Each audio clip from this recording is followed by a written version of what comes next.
नमस्कार। अभिज्ञान हिंदी कहानियाँ में आपका हार्दिक स्वागत है। यहाँ हम रोज़मर्रा की ज़िंदगी से जुड़ी ऐसी कहानियाँ साझा करते हैं जो मन को ठहराव देती हैं और दिल को सुकून। आज भी आप अपने समय के साथ यहाँ आए हैं, इसके लिए धन्यवाद। ये कहानी एक छोटे से शहर की है। सुबह का समय है, मौसम हल्का सा ठंडा है। गली में पीपल के पेड़ के नीचे धूप उतर रही है। उसी गली के आखिरी मकान में रहते हैं रामनाथ जी। उम्र 70 के आसपास, सफ़ेद बाल, धीमी चाल और आंखों में बहुत सी यादें। रामनाथ जी की सुबहें आमतौर पर एक जैसी होती थीं। सूरज निकलते ही आंख खुलना, खिड़की से बाहर देखना, चाय बनाना, अखबार को ध्यान से मोड़कर पढ़ना, फिर छत पर टहलना। यही क्रम बरसों से चला आ रहा था। पर आज की सुबह अलग थी। एक सुबह जो हमेशा जैसी नहीं थी। आज उनकी नींद कुछ पहले खुल गई। दिल में हल्की सी बेचैनी थी। कारण साफ नहीं था। उन्होंने घड़ी देखी। अभी अंधेरा था। उन्होंने करवट बदली, फिर उठकर खिड़की खोली। बाहर सन्नाटा था। दूर से मंदिर की घंटी की धीमी आवाज़ आई। उन्हें अपनी पत्नी सरस्वती की याद आ गई। वह घंटी सुनकर अक्सर कहा करती थीं, दिन ठीक जाएगा।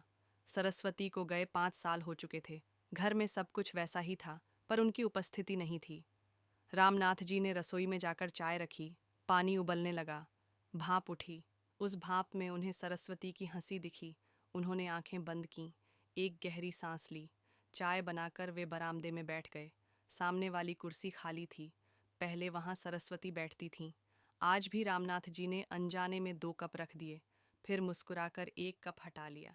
मन में कहा, आदतें देर से जाती हैं। थोड़ी देर बाद गली में हलचल शुरू हुई। दूध वाला साइकिल से गुजरा। पास के घर से बच्चे की हंसी सुनाई दी। रामनाथ जी को अपने बेटे की याद आई। बेटा शहर से दूर नौकरी करता है। महीने में एक बार फ़ोन करता है। कहता है, बाबा आप ठीक रहिए। रामनाथ जी कहते हैं, तू अपना ध्यान रख। आज अखबार समय पर नहीं आया। यह भी अलग था। उन्होंने सोचा, शायद लड़का बीमार होगा। मन में हल्की चिंता हुई। उन्होंने छत पर जाकर टहलना शुरू किया। धूप अब साफ दिखने लगी थी। छत के कोने में तुलसी का पौधा था। सरस्वती रोज पानी देती थीं। आज रामनाथ जी ने खुद पानी दिया। पौधे को देखते हुए बोले, तुम्हें भी अकेलापन लगता होगा। तभी नीचे से आवाज आई, काका नमस्ते। ये आवाज पड़ोस की शांति की थी। नई बहू, हाथ में डिब्बा था, बोली, माँ ने खिचड़ी भेजी है, आज कुछ ज्यादा बन गई। रामनाथ जी का मन भर आया। उन्होंने डिब्बा लिया। बोले, बहुत धन्यवाद। खिचड़ी की खुशबू में घर भर गया। रामनाथ जी ने थाली लगाई। खाते हुए उन्हें अपने पुराने दिन याद आए, जब पूरा परिवार साथ बैठता था। बातें होती थीं, हंसी होती थी। आज शांति थी, पर यह शांति बोझ नहीं लगी। उसमें अपनापन था। दोपहर तक अखबार आ गया। रामनाथ जी ने पढ़ा। खबरें वहीं थीं, पर मन बदला हुआ था। उन्होंने सोचा, सुबह की यह अलग शुरुआत शायद किसी संकेत जैसी थी।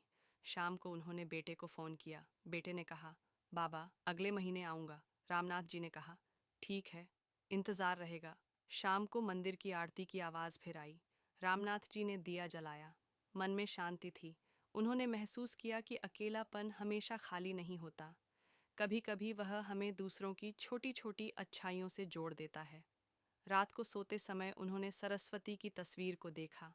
धीमे से कहा, आज की सुबह अलग थी, पर अच्छी थी। उनकी आंखें बंद हो गईं। दिल में स्वीकार था, जीवन हर दिन नया होता है, बस देखने की दृष्टि चाहिए। आपने आज की यह कहानी सुनी, इसके लिए धन्यवाद। यदि यह कथा आपके मन को छू गई हो तो अपनी पसंद ज़रूर जताइए। अपने विचार हमारे साथ साझा कीजिए। और यदि आप आगे भी ऐसी शांत कहानियों के साथ बने रहना चाहें तो इस माध्यम से जुड़े रहिए। आपका समय और साथ हमारे लिए बहुत मूल्यवान है।